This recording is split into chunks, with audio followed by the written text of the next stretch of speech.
Je vous signale qu'après ça, vous allez bénéficier donc de la chance de déguster des délicieux sambusa préparés par notre amie Samia.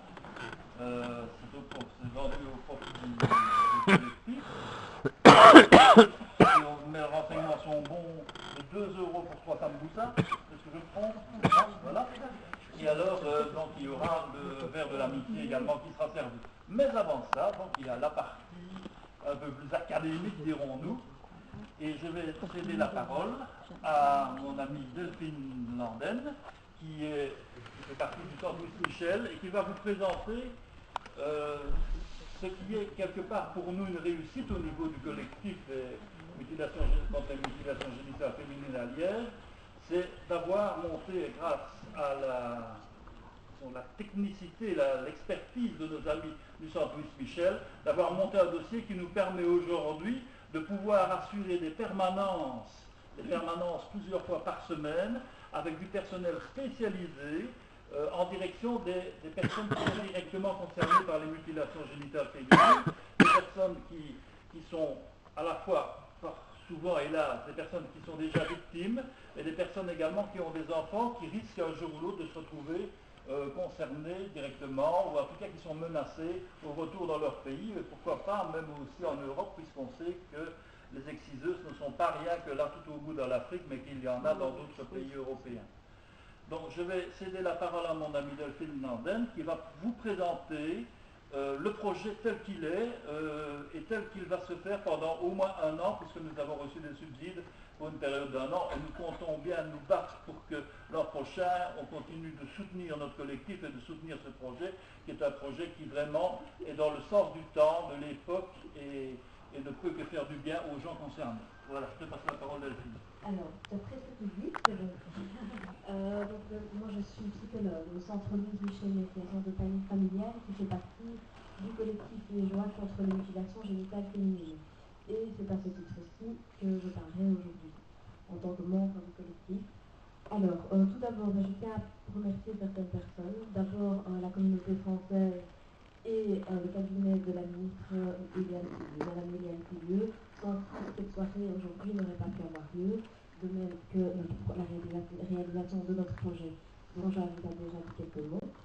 Alors, on pourrait dire que ces remerciements-là sont essentiellement à titre administratif, on va dire. Néanmoins, c'est des personnes avec lesquelles nous avons collaboré. Je remercie particulièrement Christy Montréal du cabinet Madame Tillieu, ainsi que Deborah Kitterberg et Patrick Lieberman de la communauté française, qui nous ont vraiment aidés dans l'élaboration du projet ici sur Liège. Alors, un petit peu d'histoire d'abord. Le collectif liégeois s'est mis en place sous l'impulsion de notre ami et modérateur Jacques Chevalier et son ami Abdelkader Ibrahim, qui a très des photos là-bas derrière. Au fil du temps, diverses personnes et associations ont rejoint le collectif et ont voulu également faire partie des personnes qui pouvaient faire bouger les choses ici sur Liège. Par la même occasion, je tiens à remercier les CAM qui nous prêtent gracieusement ces locaux aujourd'hui, puisque au départ, la soirée était prévue au Temple de la Raison. Malheureusement, un souci d'insalubrité a fait que nous avons dû changer les lieux au dernier moment. Et donc voilà, raison pour laquelle nous sommes un petit peu à l'étroit et bien au chaud aujourd'hui. Alors, il va vous expliquer peut-être le film qu'il est en train de monter pour l'instant avec l'aide de Samia, qui est ici, qui l'aide pour une partie de la traduction.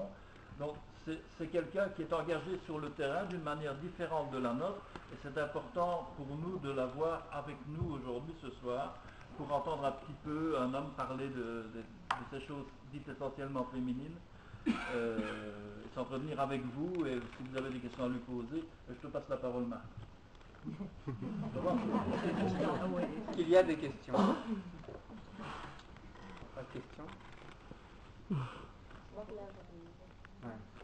J'aurais voulu savoir comment a été accueilli le film dans le village. Est-ce que c'est à leur demande que le film a été effectué ou... Ok. Je ne sais pas si... Mais donc, brièvement, pour retracer un petit peu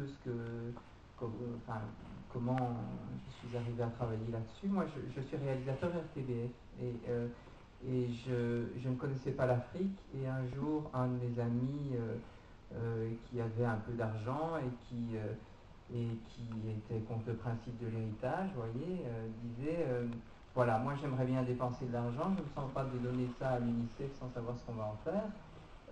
Marc, tu fais des films, tu es réalisateur, et si pendant 1 an ou 2, tu prenais un congé et qu'on s'intéresse à cette question des mutilations génitales féminines. Il avait lu un bouquin là-dessus, un bouquin de Kadi Koïta qui s'appelle Mutilé. Il avait été très ému parce qu'il venait d'avoir une petite fille à l'âge de 50 ans. C'était sa première fille. Et il disait, mais si on faisait ça à ma fille, mais ça serait une catastrophe pour moi. Et voilà, j'étais dans un moment où j'avais besoin de faire une pause dans ma carrière professionnelle et je lui ai dit, ok, Géry, allons-y, explorons, réfléchissons un peu à ça. Et on a fait quelques voyages au Mali et on allait dans les villages avec un film. J'avais déjà emmené avec moi le film Moladé de Sembène Ousmane, qui est un très beau film sur l'excision. Et on avait une association qui travaillait là-bas et qui faisait des projections villageoises de films de long métrage africains. Et on allait dans les villages, on projetait ce film et on écoutait les hommes et les femmes parler après, pour essayer de comprendre un peu ce que c'était que ce truc de l'excision. Et plus on avait de projections, plus on comprenait que c'était très compliqué, que c'était pas juste un truc de religion, que c'était pas juste un truc des femmes, une tradition, que c'était pas juste une obligation des hommes, voilà, les hommes qui assujettissaient les femmes. Voilà, on comprenait que c'était une question extrêmement complexe. Voilà, de jour en jour, on la trouvait plus complexe. Et à la suite de ça, on s'est dit, ben voilà, maintenant on a voyagé pendant 6 mois, c'est bien, on a déjà dépensé de l'argent, qu'est-ce qu'on va faire? Parce qu'on a encore aidé personne. Et donc, on a été voir Tiken Fakoli, qui est une star africaine, qui venait d'écrire une chanson qui s'appelait Non à l'excision. On a été le voir à Bamako, on lui a dit, est-ce que tu accepterais qu'on fasse le clip de ta chanson? Tu as déjà une grande notoriété et peut-être que tu pourrais la mettre au service de l'excision. Et on a tourné ce clip à Bamako. Et le premier jour de tournage, ça avait été organisé, ça coûtait beaucoup d'argent de faire ce clip, ça coûtait 30 000 €, et donc on se disait il faut que cet argent soit bien dépensé. Le premier jour du tournage, on réalise que tous les gens qui étaient avec nous, les Maliens qui tournaient avec nous, ils disaient, Géry, mais ces gens-là, est-ce qu'ils excisent dans la famille? Je me disais non, ils travaillent dans le cinéma, etc., ils n'excisent sûrement pas. Mais si, écoute, on va poser les questions. Et en tournant le clip, on a pris une caméra, on s'est mis à faire un documentaire, c'est celui qui a été projeté l'an dernier. Un documentaire qui montrait que, ben oui, on peut, dans un sens, tourner un clip qui dit non à l'excision et en même temps vivre l'excision dans sa famille. On comprenait qu'il y avait de très grandes contradictions, en fait. De très grandes contradictions, comme celle que j'avais découverte, une mère qui disait, bien sûr que je suis contre l'excision, je vois bien que c'est pas du tout bien pour ma fille, mais je l'ai quand même fait parce que j'ai envie de la marier, ma fille. J'ai pas envie que ce soit une fille perdue. Vous voyez à quel point c'est une chose qui est très difficile. Et je me disais, mais dans le fond, je comprends mieux. Si moi, dans mon pays, je dis, oui, ma religion catholique, pas besoin de ça, je renonce à tout ça. Mais qu'est-ce que ça change? Pas grand-chose. Je vais toujours manger autant le lendemain, et ma famille ne va pas me répudier pour autant. Ma vie va pouvoir se dérouler de la même manière qu'avant. Dans un village africain, c'est pas du tout la même chose. Et donc, voilà, à la suite de ça, on avait fait ce documentaire qui était pour l'Europe.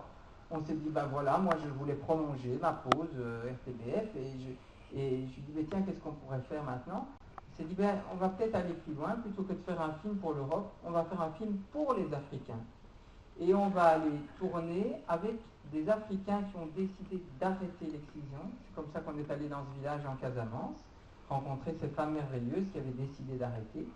Et en fait, notre travail consistait à filmer leur témoignage, à le monter et à leur donner le film avec les moyens d'aller le projeter dans les villages environnants. Et ça me semble être une bonne idée parce que dans le fond, nous, on est quelque part que des traducteurs ou des passeurs. Et les vrais témoins, ils sont là, et c'est eux qui vont dans les villages casamançais autour de chez eux pour dire, voilà pourquoi nous on arrête, on a arrêté, on ne vous ordonne pas d'arrêter, qui serions-nous pour le dire, mais on a envie de vous dire pourquoi nous, on a décidé d'arrêter.